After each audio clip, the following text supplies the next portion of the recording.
Milton Keynes. It's all this. Anyway, his first time in Vrindavan. Jaya Radha Madhava Kunja Bihari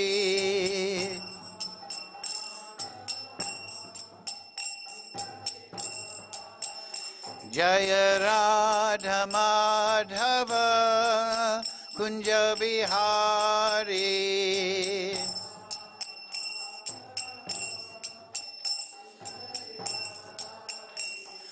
Gopi Jana Ballava Girivaradhari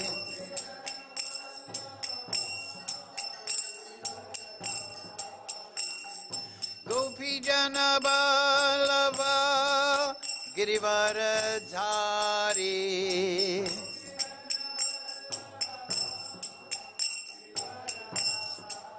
Yasodanandana Braja Janaranjana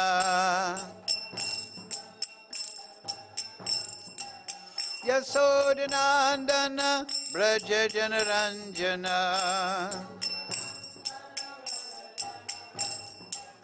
Yamunatira Vanachari Yamunatira Vanachari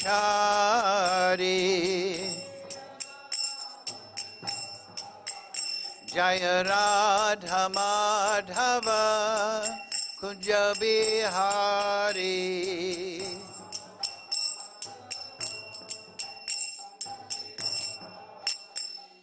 Gopi Jana Ballava Girivaradhari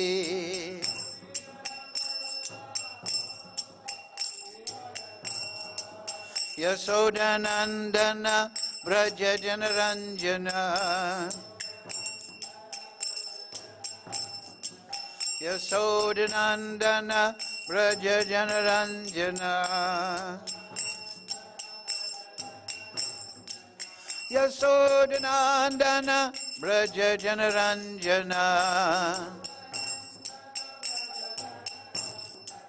Yamunatira Vanachari Yamunatira Vanachari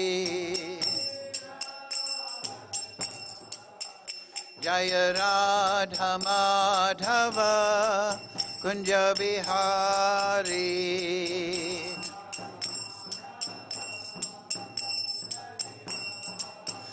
Hare Krishna, Krishna Krishna, Hare Hare, Hare Ramo, Ramo Ramo, Hare Hare.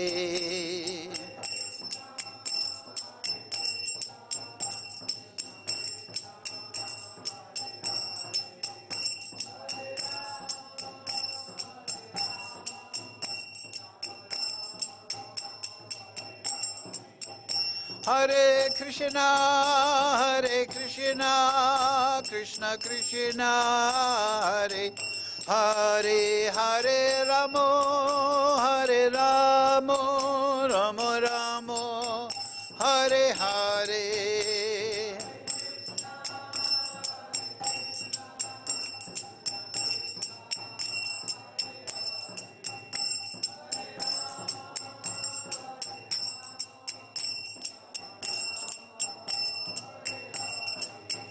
Jaya Prabhupada, Jaya Prabhupada, Jaya Prabhupada, Jaya Prabhupada.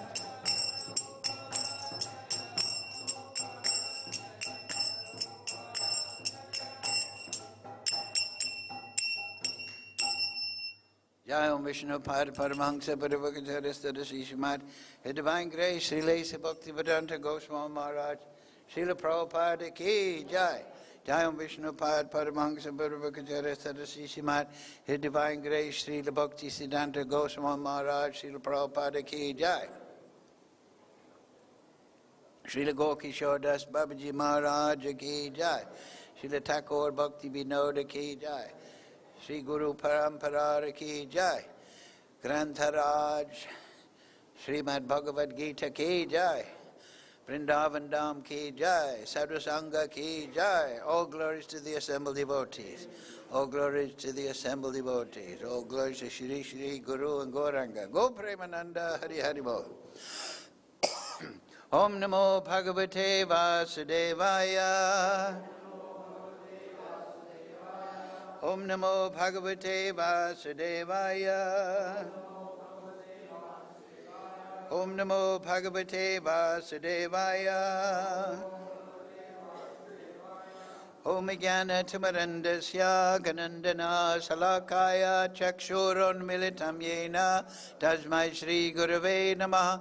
Shri Chaitanya Manobhistam Stapitam Yena Bhutale Swayam Rupa Kadamayam Dadati Swapadantikam Vandeham Shri Guru Shri Yukta Padakamalang Shri Gurun Vaishnavam Cha Shri Rupam Sagrijatam Sahagana Raghunatham Vitam Tam Sajivam Sadvaitam Savadutam Prijana Sahitam Kṛṣṇa Chaitanya Devam Shri Radha Kṛṣṇa Padang Sahagana Lalita Shri Vishakam Vitamscha He Kṛṣṇa Karuna Sindhu Dina Bandhu Jagatpate Gopesha Gopika Kanta Radha Kanta Namostate Tapcha Kanchana Gaurange Radhe Vrindavaneshwari Vrishabhana Sudadevi Pranamami Hari Priye Panchakalpatarubhyascha Kripa Sindhu Bevacha Paritanam Pavnebhyo Vaishnavebhyo Namo Namaha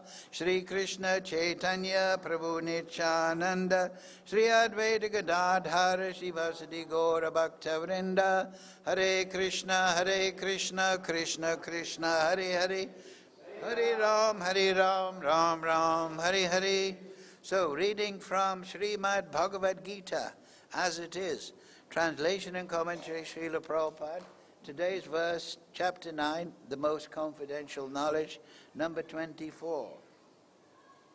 Please repeat. Aham hi sarva-yajñānāṁ bhoktā cha prabhur evacha natumam abhijānati tattvenātaś cyavanti ahaṁ hi sarva-yajñānāṁ bhoktā cha prabhurevacha natumam abhijānanti tattvenātaś cyavanti ahaṁ hi sarva-yajñānāṁ bhoktā cha prabhurevacha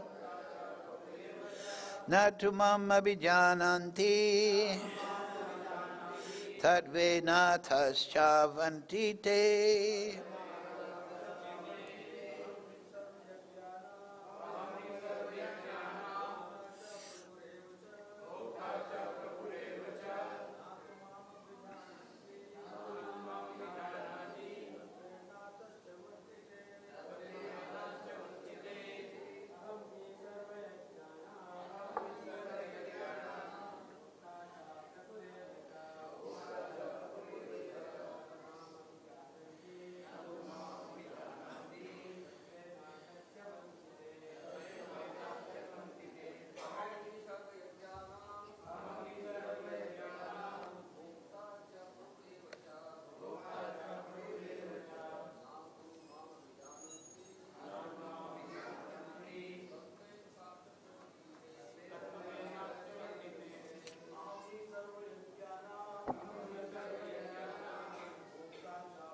Matajis, amhivasya chaktanam bhoktareva parmayeva cha tumam abhijānanti tatvena nimanti te amhivasya yajñānām.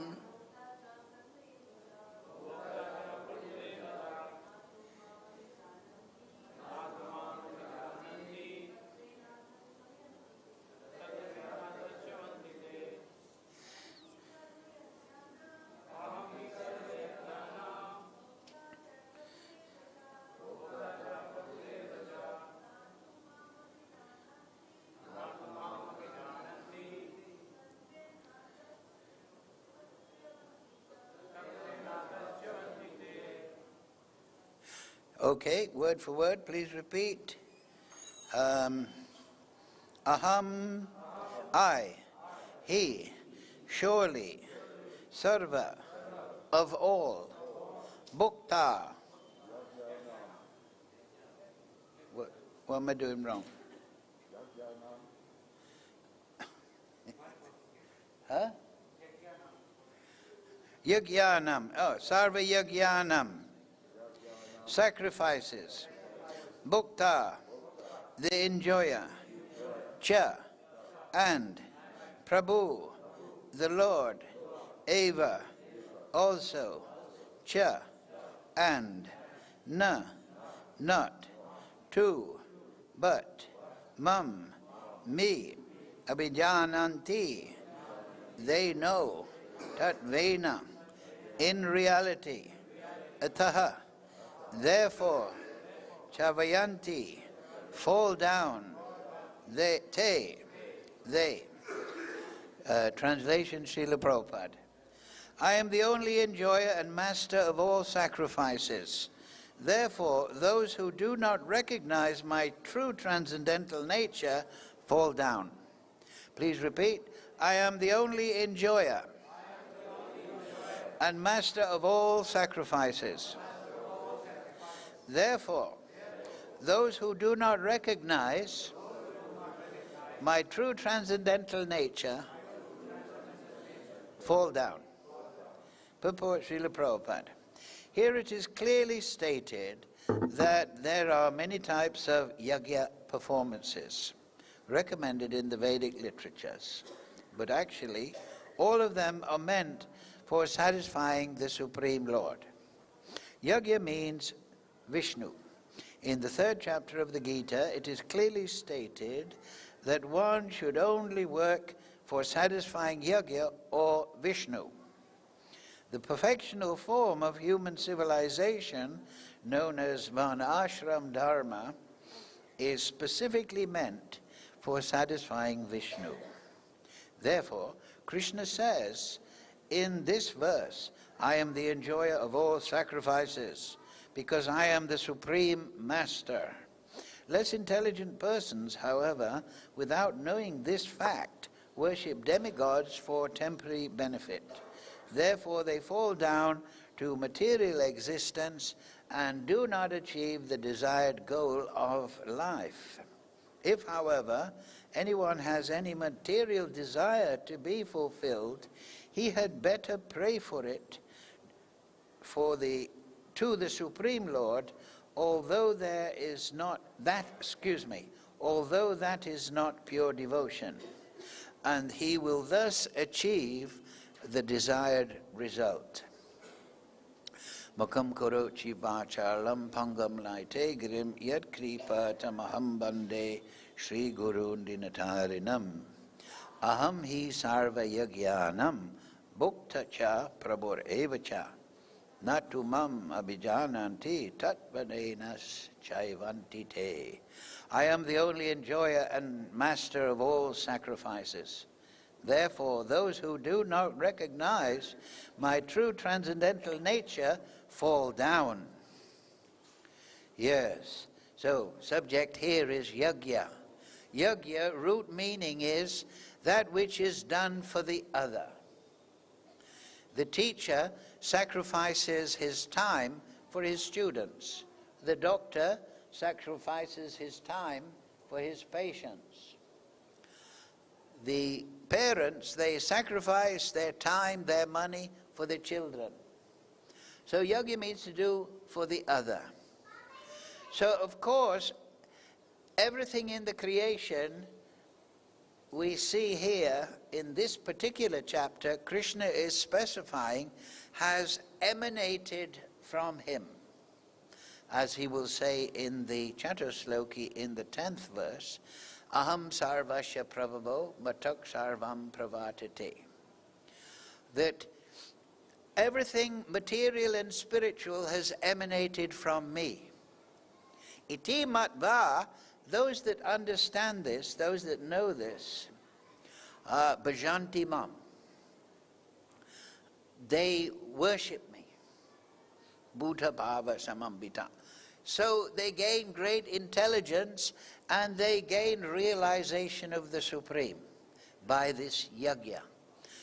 If you do something for the other, you are serving the other. So the key to the spiritual world is the service attitude. Ataḥ Sri Kṛṣṇa namadi na bhavad grayam indriyaya. Sevan mukhihi jivadu swayam eva spuryada. Right? That you cannot realize the spiritual platform through the material senses. But sevan mukhe, by the attitude of service of the soul to the Supreme Source, Kṛṣṇa, the Supreme Lord, then swayam eva spurtyada, the Supreme Lord becomes manifest. He doesn't become manifest to those that want to enjoy the result of their sacrifices. Just like Prabhupada mentions here, you can, and there is a lot in the Vedas, worship Chandra, you can worship Surya, you can worship Indra, you can worship Brahma, you can worship Shiva, you can all that. But these are demigods. These are the empowered administrators of the material realm. So you will only get ultimately a material realm, a material result. However, you are accepting the Vedic prescriptions, so you will become purified. You will come perhaps into the association of the bhoktā lok, of the purified devotees.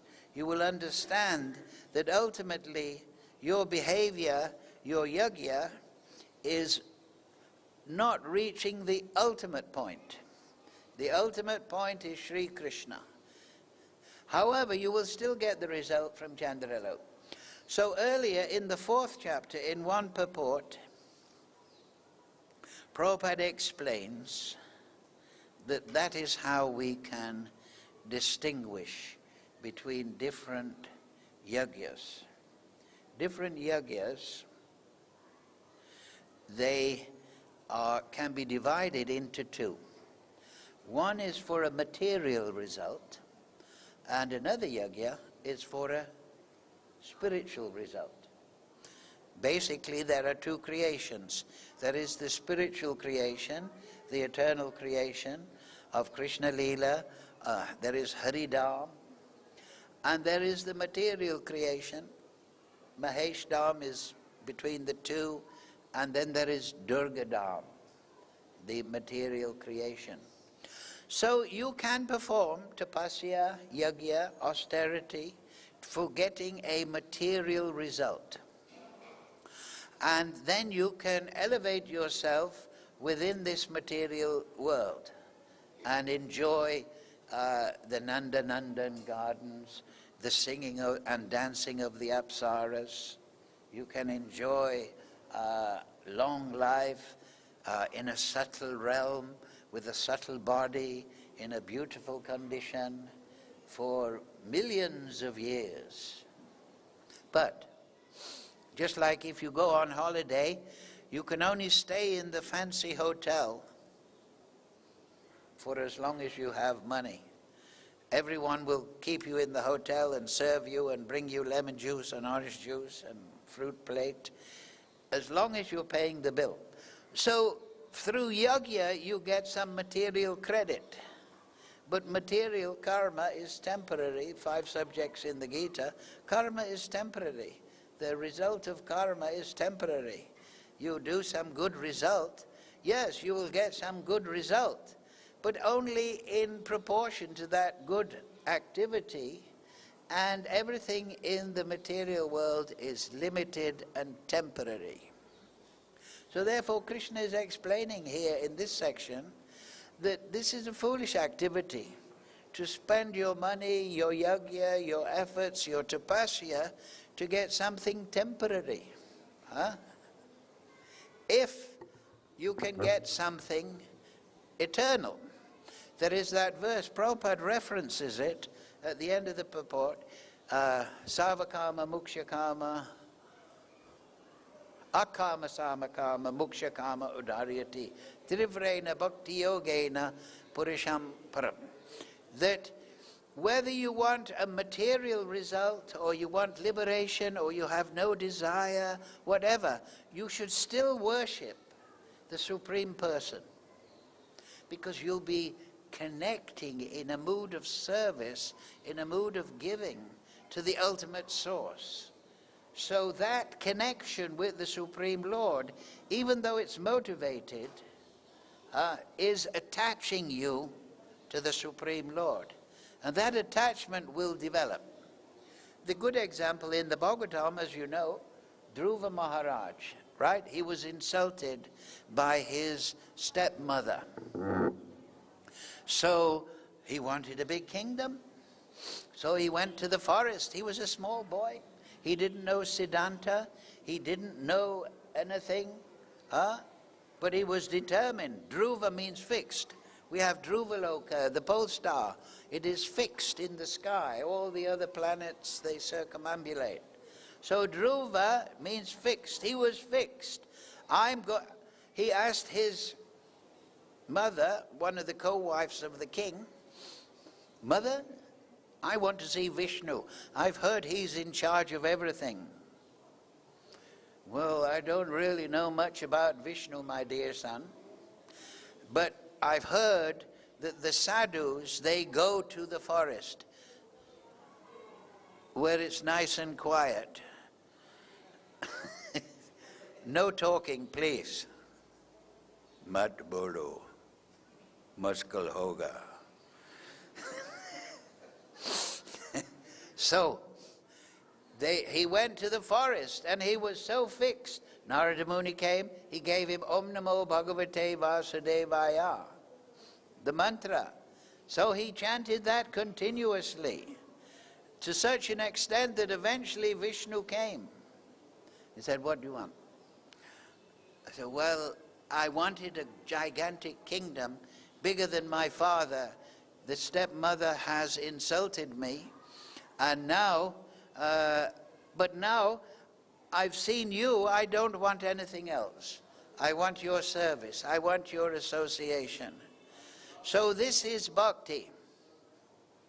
The bhakti is so satisfying that material desires become forgotten.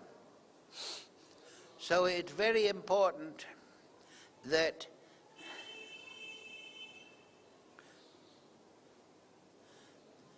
we understand this point, that material things are temporary, limited, and they bind us to the cycle of birth, death, old age, disease. But if we perform yajña, tapasya, and offer it to the Supreme Lord in a mood of service, and without actually any desiring any material result, then the Supreme Lord becomes revealed by His grace. Spurti means manifestation within the consciousness. So the darshan of Kṛṣṇa is of 3 types. One is bhava, the devotee, when he is performing some yajña, some japa, whatever, he feels the spiritual touch. He feels the presence of Kṛṣṇa. Then the second level is vak. The Supreme Lord may talk to the devotee. And the third level is that the Supreme Lord may reveal his form. So just at the beginning of the Bhagavatam, we have Narada Muni. You remember? He was serving the Bhakti Vedantas. They taught him how to meditate. Later his mother passed on. He continued his meditation. And one evening he was meditating on the form of Viṣṇu, but Viṣṇu actually appeared. So he was enlivened, ecstatic.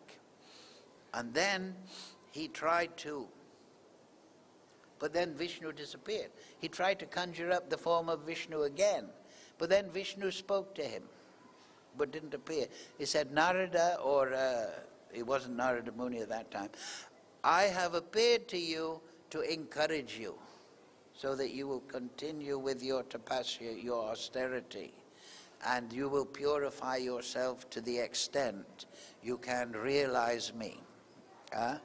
That is in the Bhagavatam, also in the Gita, the 4th chapter.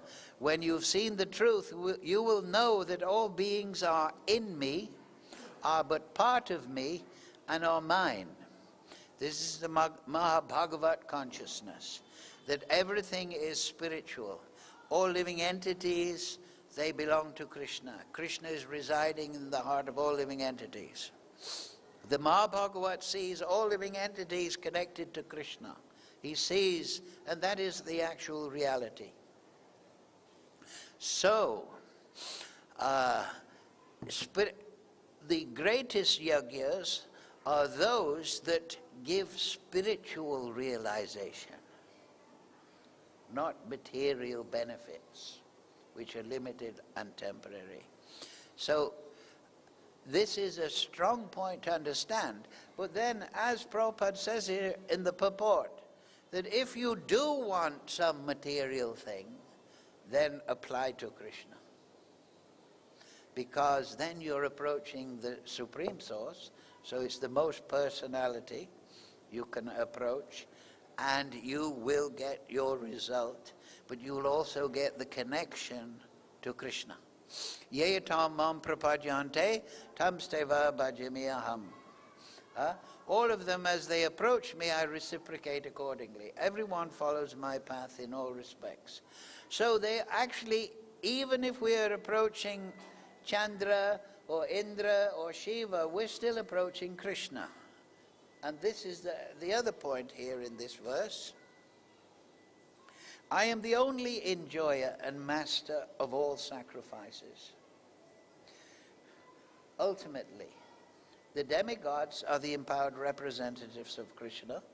So you are really, just like if you want to please Narendra Modi, you can go direct, or you can go to his railway department, his finance department, his defense department. Better to go direct. So this is the material. The demigods are the extended limbs, that's how it's put in the Shastra, of the Supreme Lord. The Supreme Lord maintains his transcendental position, but he acts through the demigods to regulate the material creation. So this is a very important understanding. So therefore, again, the same point is that ultimately, if you are pleasing the railway minister or the defense minister, then in one sense, it is pleasing Narendra Modi. It's going up the line, right? But it is indirect. So why go indirect? Of course, this is a material example. You cannot approach Narendra Modi directly, of course, but you can approach the Supreme directly, because what is he doing? He's living within the heart. He is the Atma. He is the soul of the soul, Atma Tarun. He is the basis of the soul. He is the basis of spiritual reality. He's the basis of material reality. So he is fully available at all time. There is a verse in the Upanishads, he said, explaining that the Supreme Lord and the living entity are like two birds. They're residing within a tree. One bird is enjoying the fruits of the tree. That is you and me, the jiva. We're enjoying the material body. Eating, sleeping, mating, sex life, looking, seeing, walking, so on and so forth. We're enjoying the fruits of the tree, of the material body. But the other living entity, living soul within the body is waiting for that other bird to turn to him. Because that other bird, the jiva, is meant to have relationship with the Supreme Soul. But his attitude is towards enjoying the material body. So bhakti means to become antirmukh, to search for the soul of the soul, to find Kṛṣṇa within your soul. And therefore you will find in the 10th chapter, yajñānām, japa yajñānām. Of all yajñas, I am japa. And also we know, yajñānām, yayantihi sumedasa. That Kali Yuga is an ocean of fault, but by Nam Bhajan is especially empowered with Nityananda Shakti. You can approach the Supreme Lord and directly communicate with the Supreme Lord within the heart. That is the perfection of yogic life, to reciprocate with Kṛṣṇa. We gave the example a number of times, just like Radha and Kṛṣṇa are in the middle of the Ras Leela, but Kṛṣṇa is dancing with every gopi. He's expanded, taken new forms. So the Supreme Lord is ready to dance with every living entity. That is the meaning of yajñānām pratyajante. And they reciprocate. Just like in the Ras Leela, one gopi is dancing like this, and Kṛṣṇa is reflecting her movements, right?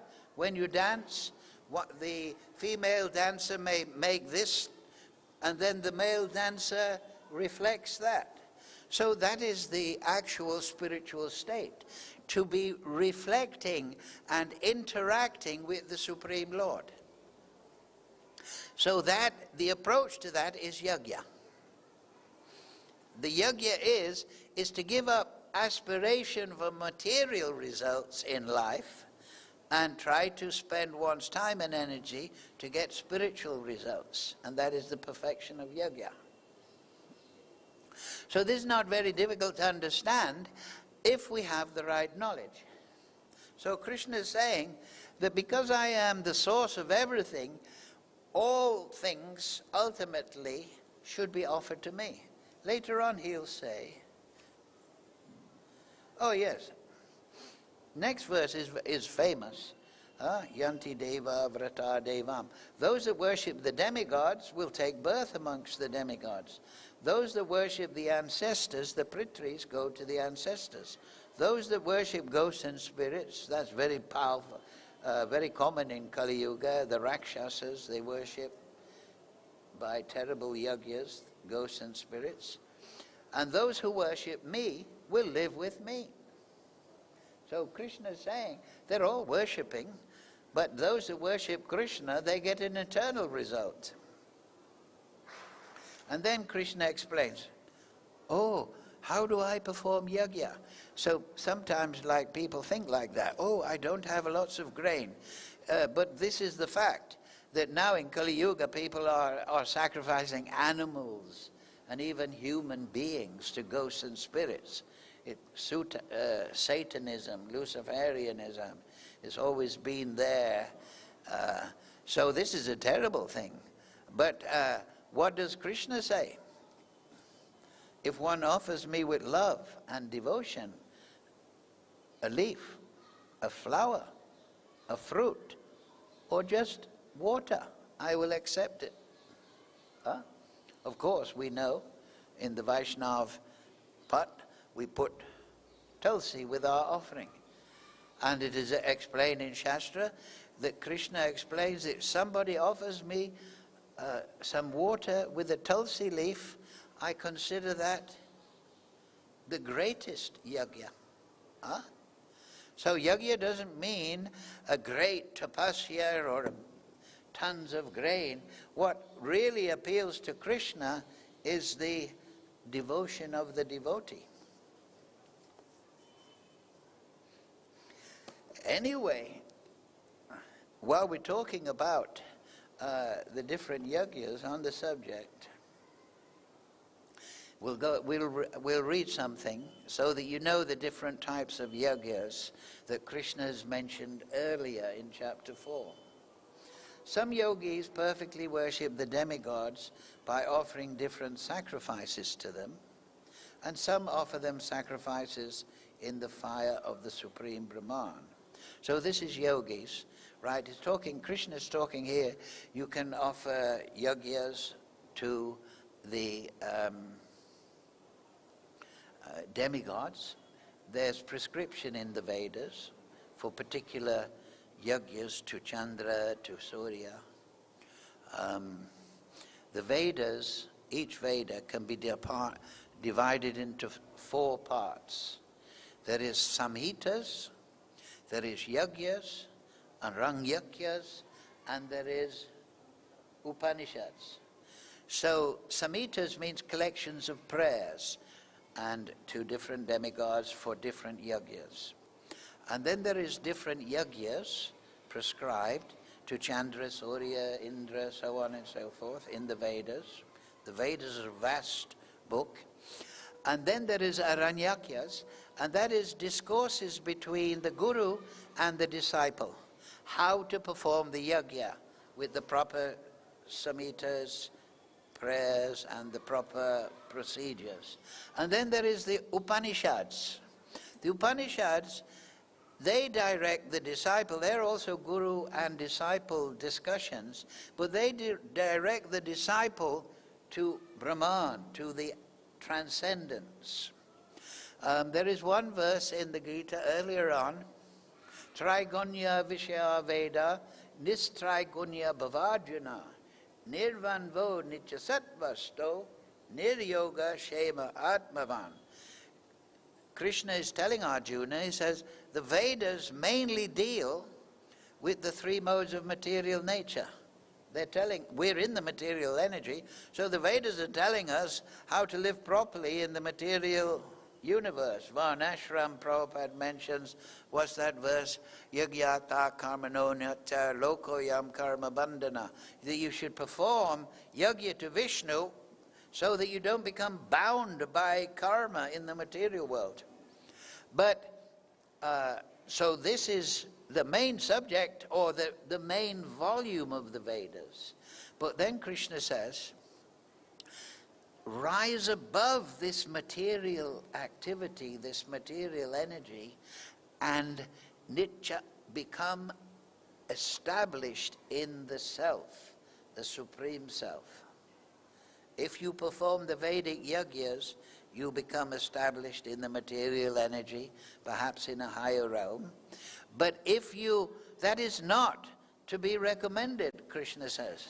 Nirvanbo nityasatvasto, nir-yoga shema atmavat. Yoga, through union with spiritual platform, become established in your real self, in your swarup. Your swarup is your relationship to the Supreme Lord. So that is based on seva. You're all experienced devotees. There is Dasya Bhav, Sakya Bhav, Vatsalya Bhav, Madhurya Bhav, and there's varieties and mixtures of those bhavs. But the basic attitude of all of them is seva. There's that verse, Sava upodi vinir muktam tattvena nirmalam rishikena rishikesha sevanam bhakti uchite. That word is there again, sevanam. Sava upodi vinir muktam.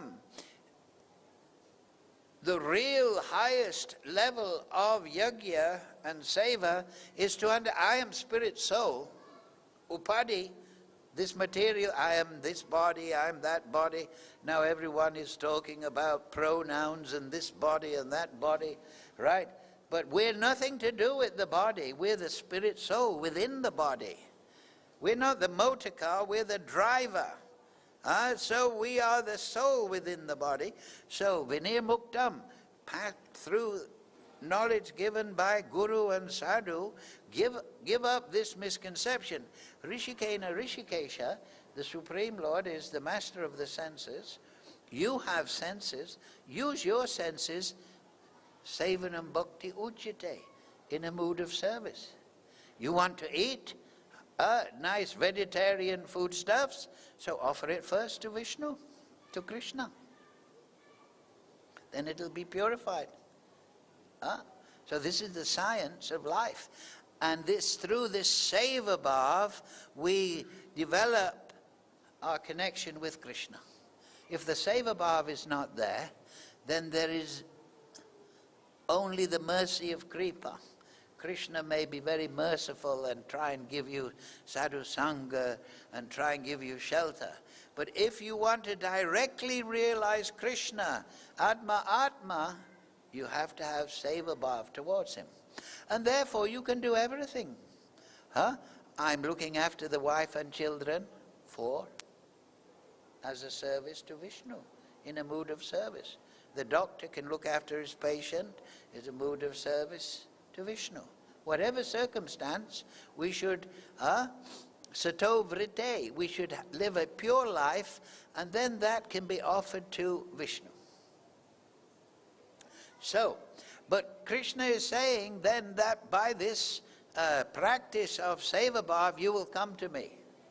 In the spiritual world, that is the place of seva bhav. Everyone has the mood of service to Kṛṣṇa and Kṛṣṇa's devotees. But in the material world, everyone wants to serve themselves. I want to serve my desire, and I use others. So then we become lokayam karma bandhana, we become bound. But if we link to Kṛṣṇa, what does Kṛṣṇa say to Arjuna? He says, armed with yoga, Arjuna, stand and fight. Right? Arjuna didn't want to fight. He's a Kshatriya. He was giving up his duty. So Kṛṣṇa didn't say, you've got to fight, Arjuna. He said, no, armed with yoga fight, in union with me, under my shelter, reciprocating with me, perform your duty.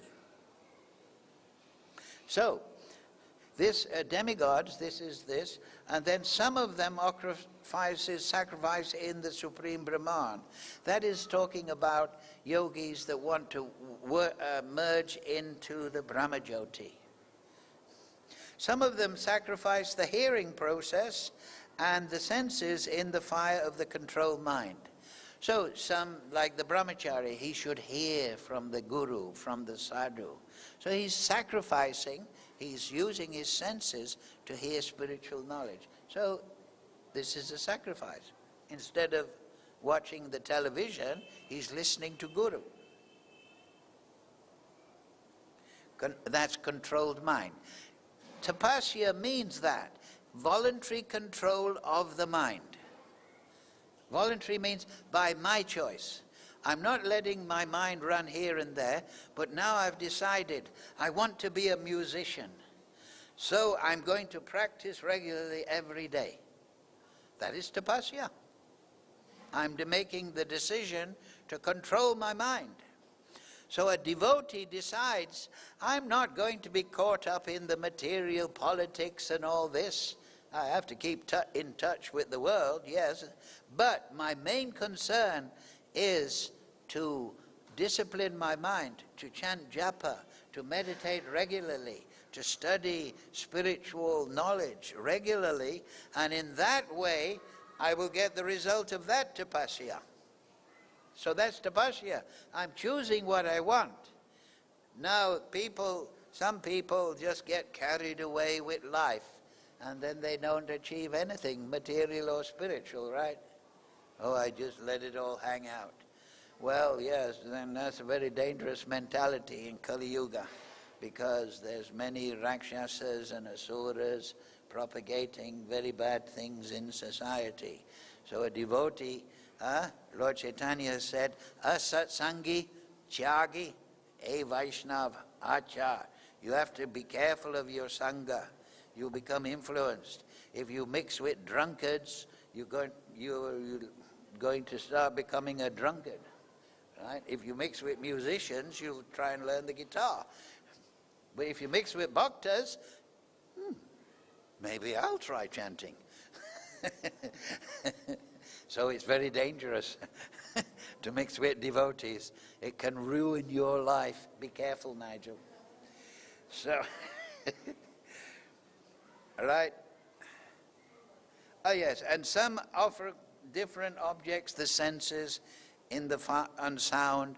That means they perform music and bhajans, and they offer this to Kṛṣṇa.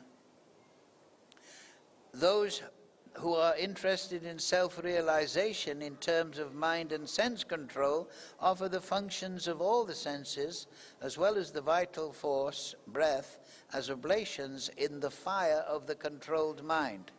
So this is talking about Ashtanga Yoga. Controlling the body, controlling the mind, doing pranayama. And what is he doing with this control? He's offering it into his controlled mind. So become very powerful. Yogis can become very powerful and develop mystic power. They're doing austerity and offering this austerity into the mind.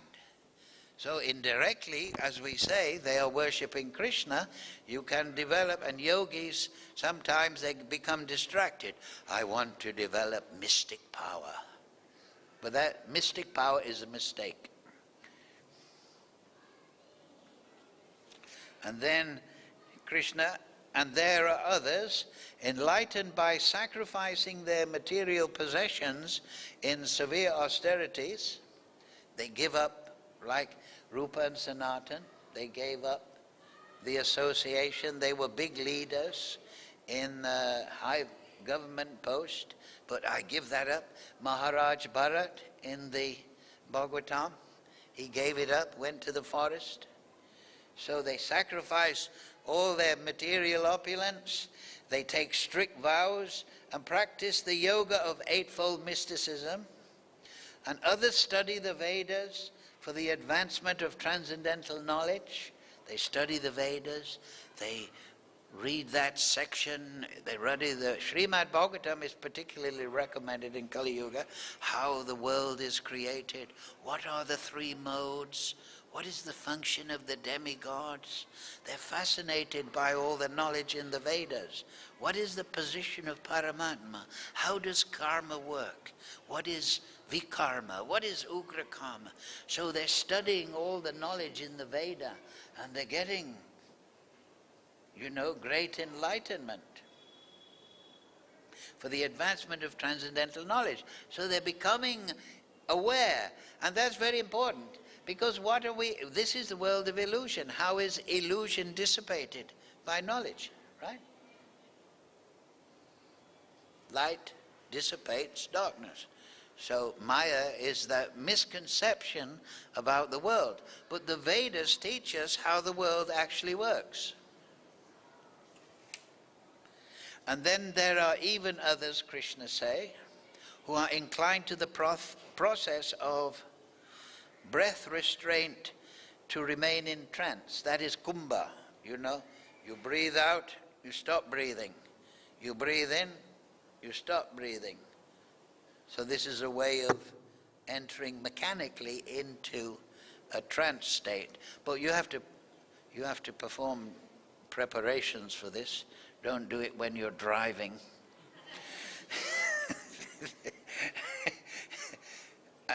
Yes. They practice stopping the movement of the outgoing breath into the incoming, and incoming breath into the outgoing, and thus at last remain in trance. Perhaps meditating on Paramatma or Brahman according to their particular knowledge. Stopping all breathing. Of course, they don't stop for longer than, required. Curtailing the eating process. Also, these yogis, they may eat very little, so the digestion and the body becomes placated, and they can really fix their consciousness in these practices. And they offer the this is very interesting, they offer the outgoing breath into itself as a sacrifice. So the point is, they're doing it in the mood of yajña, as a sacrifice. They're not just doing it, but within their mind, they are performing a yajña. They're performing something. They're giving. So, of course, they're not, maybe, according to their knowledge, they may be doing this as an offering to Viṣṇu or Kṛṣṇa even. But their attitude is, I'm going to offer this. All the performers who know the meaning of sacrifice, yajña, yajña-vido, become cleansed of sinful reaction. They purify their consciousness. And having tasted the nectar of remnants of such sacrifice, they go to the supreme eternal atmosphere. So they are on the pathway to Kṛṣṇa. And then Kṛṣṇa sums it all up. O best of the Kuru, without sacrifice, one can never live happily on this planet or in this life. What then of the next? Right? Like the parents, they say, you must go to school and learn to read and write. If you don't do that, you're going to have a problem. Without that sacrifice. That's a simple idea, but it's the same thing. All these different types of sacrifice are approved of the Vedas, and all of them are born of different types of work. Knowing them as such, you will become liberated. And then Kṛṣṇa explains, all right, you're doing all that karma, subtle or gross. O chastiser of the enemy, the sacrifice of knowledge is greater than the sacrifice of material possessions. O son of Pritha, after all, the sacrifice of work, material possessions, culminates in transcendental knowledge. So the benefit of these yajñas, the ultimate benefit is transcendental knowledge. Now this is not knowledge in the sense of I know things, but transcendental knowledge in the sense of perceiving the spiritual platform directly and personally. Turning knowledge into realization, perception. And then Kṛṣṇa says, how do you do all these things? Just try to learn the truth by approaching a spiritual master, inquire from him submissively and render service unto him. The self-realized soul can impart knowledge unto you because he has seen the truth. And then Kṛṣṇa gives the result. Again, he's saying, and when you have thus learned the truth, you will know that all living beings are but part of me, mama angsa jiva loke, and that they are in me and they are mine. So this is uttamarikari perception. Every living being belongs to Kṛṣṇa, and we are all within Kṛṣṇa. And so the result of transcendental knowledge, all yajña bestows some knowledge, is that everything is Kṛṣṇa. Vasudeva savamiti sa mahatma sadurlabha. Now in Kali Yuga, you're all devotees, you all know what is the yajña. Hare Krishna, Krishna Krishna, Hare Hare, Hare Ram, Ram Ram, Hare Hare. So Lord Chaitanya has given and emphasized the chanting. But hearing chanting, smaranam, we should practice smaranam, the leela of Kṛṣṇa, padasevanam, archanam. So don't just get stuck. I've got to hear the mantra. Oh, I can't think of Kṛṣṇa. I've got to hear the mantra. No, if you're doing Shravanam Kirtanam properly, then Smaranam will naturally arise. So learn the Leela of Kṛṣṇa and practice remembering that Leela within the heart. So we'll finish at this point. Hare Krishna, Krishna Krishna, Hare Hare, Hare Ram, Ram Ram, Hare Hare. Any question?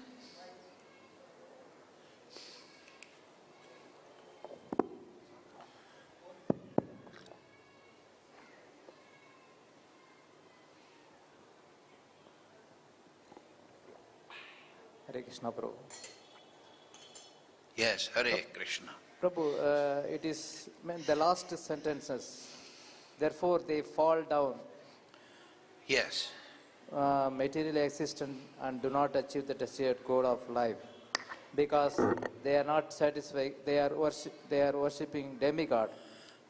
They are not satisfied Viṣṇu, right? Yes. That means. Well, they're performing these material yajñas without the proper understanding. So Krishna means, when he says fall down, means that they don't attain the spiritual platform. They remain on the material platform. You see, if you go to Indraloka, that's falling down. If you could have gone to Vaikuntha-loka. You understand? It's not that just Bhuloka is falling down, or falling down in the animal species is falling down. If you perform big yajñas and you don't recognize Viṣṇu, you're not linking to Viṣṇu, to the Supreme Transcendental Lord, then you fall down. You fall down to Indraloka. You fall down to Chandraloka. These are lower strata compared to the Vaikuntha eternal atmosphere. Do you understand? So Krishna, it doesn't mean to say they fall down into Narak or Patala Loka or Sutala, Tala, Mahatala, Vitala, lower planets. It means they don't attain the ultimate. Is that your question? But when I preaching time, one person asking question like this, when I read this verse, this question is asking, suppose if I am not worshipping Viṣṇu, Viṣṇu take revenge of me? Revenge. If I am... No. Because everything... No. Krishna is all Viṣṇu, right? Krishna is not revengeful. That is man-made religion. They see an earthquake and they think God did it. No. Or, there's a lightning and God's angry tonight. No, that's the material energy interacting.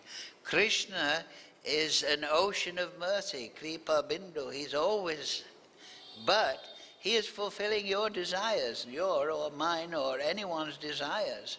So if you, for example, you offer animals in sacrifice, or even human beings, Satanism, you may get some fruit from some Rakshasa, Asura, subtle demoniac entity, but you are going to suffer greatly. But that's not revenge, that is the result of your behavior. Krishna is always trying to give instruction, but he doesn't interfere with the free will. This is to understand Krishna's personality and to understand how he is the ocean of mercy is little difficult in the material world, because we see suffering. And the atheistic people think, oh, the suffering in the world, therefore there's no God. Well, that's just like somebody saying, on Friday night, go out and get drunk. Right? And he wakes up Saturday morning and he's got a terrible headache. So, I got a terrible headache, that means there's no God. No, it's your behavior. You're getting the result of your behavior. And in every human society there's instruction. Don't become a drunkard. Don't eat meat. Don't be violent. Don't be cruel. You can't blame Kṛṣṇa for your hangover. Oh, I took heroin and I became an addict. The fault is Kṛṣṇa. No, you're the ass. Everyone is the police, the government is saying, don't take smack, right? In India they call it smack, because it smacks you down. Don't. And people take what? I'm stoned. Yeah, so you become stupid. You're destroying your brain. But don't blame God. Huh? Oh, I robbed a bank. The government put me in jail for 5 years. Therefore there's no government. Huh? Where's the logic in that? Oh, I'm in jail suffering, therefore there's no God, because God is supposed to do good. But he's put me in jail. Well, he's put you in jail because you're a rascal. Huh? And the judge, you told the judge says, have you got anything to say before I give you the judgment? He says, well, it looks like I robbed the bank, but God made me do it. So what will the judge say? Well, I can't put God in jail, so I'm putting you in jail. For a bit longer for blaming somebody else. So this is the attitude of the atheist. He blaming somebody else instead of looking in the mirror. So atheism is an attitude problem. We discussed it last week, right? Oh, there's a painting, but there's no painter. Just like on the wall there, right? There's two nice paintings. So if you say, who's the painter? Who's the devotee? And I say, there's no painter. Then I'm a crackpot, right? If you go to the MVT restaurant and the meal comes, oh, it's very delicious. I wonder who the cook is. And your friend says, there's no cook. Then he's a crackpot, right? Oh, there's a creation, but there's no creator. He's a crackpot. Asuram bhavam asrita. They have this attitude. They won't recognize reality. So, atheism is based on miscreant, duskritina. They won't recognize the obvious. If there's a creation, there's a creator. Oh, I'm driving down the road, I have to drive on the left side. Why? Oh, there's a law that you've got to drive on the left. But there's no government, there's no lawmaker. It's just a law. No, there's laws because there's lawmaker. So that's also the atheist, right? We want to understand physical reality. We want to find the laws of the universe. Well, maybe you should think, who made the laws? If there's laws, physical laws, chemical laws, biological laws, there's going to be a lawmaker. Did the laws fly out of the Big Bang? What a crazy idea. First there was nothing, so you can't look at it. I can't find the nothing, because nothing means the absence of everything. Then there was a Big Bang. So if there was nothing, how did what made the Big Bang? You know, the nothing is before the nothing. So what exploded? Well, there was nothing exploded. Well, if nothing exploded, that means nothing happened. Oh no, there was nothing, there was a Big Bang, and then there was everything. Yeah, sure. Have you been drinking? Are you crazy?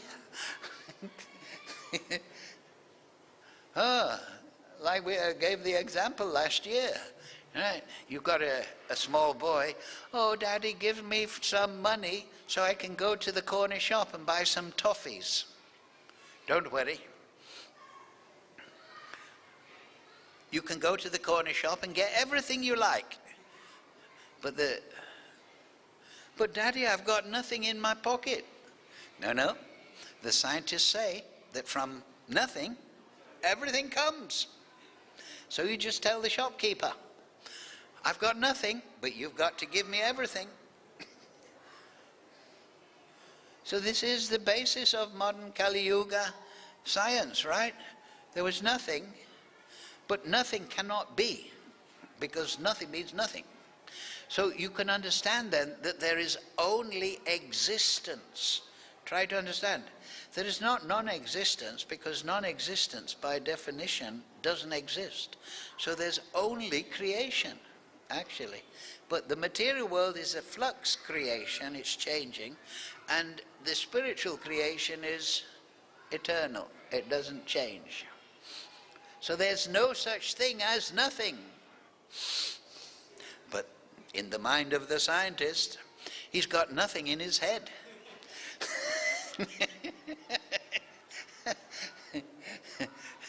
But he thinks he's very intelligent. I figured out what nothing is. Well, how long did it take you? Anyway, Hare Krishna, Krishna Krishna, Hare Hare, Hare Ram, Ram Ram, Hare Hare.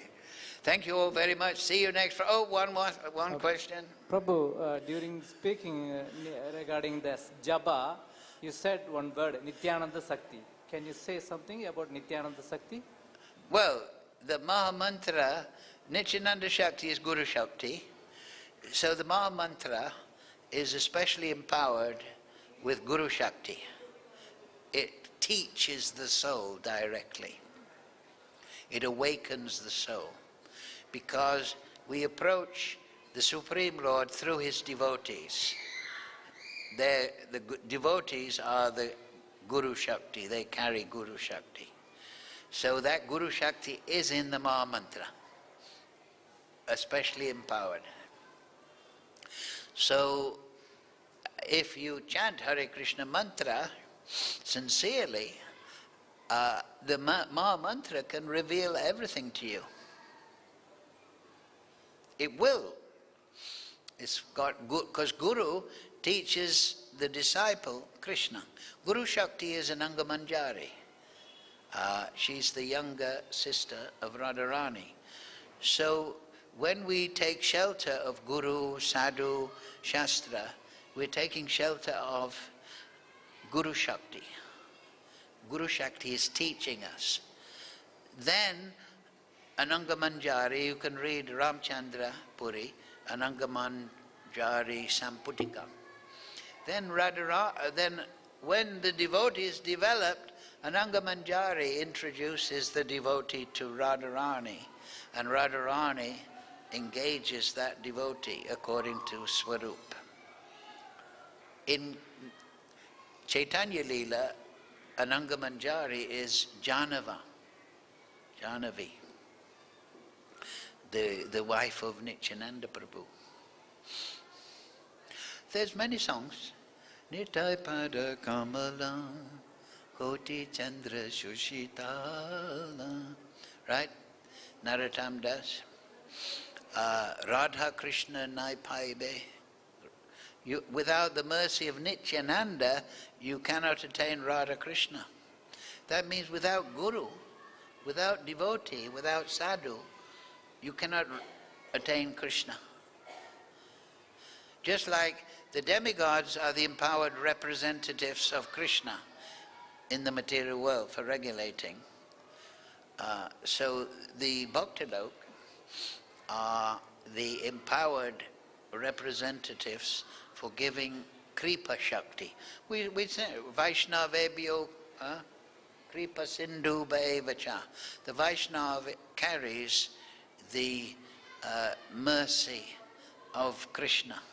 What's that one in the Gauranga Kripa, in the Sad Goswami Astikam?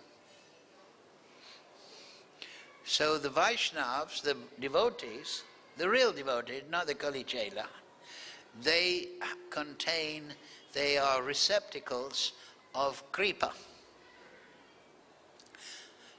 because they give knowledge of the material world, they give knowledge of the spiritual world, and they give the practice of chanting in this age, Hare Krishna, Krishna Krishna, Hare Hare, Hare Ram, Ram Ram, Hare Hare.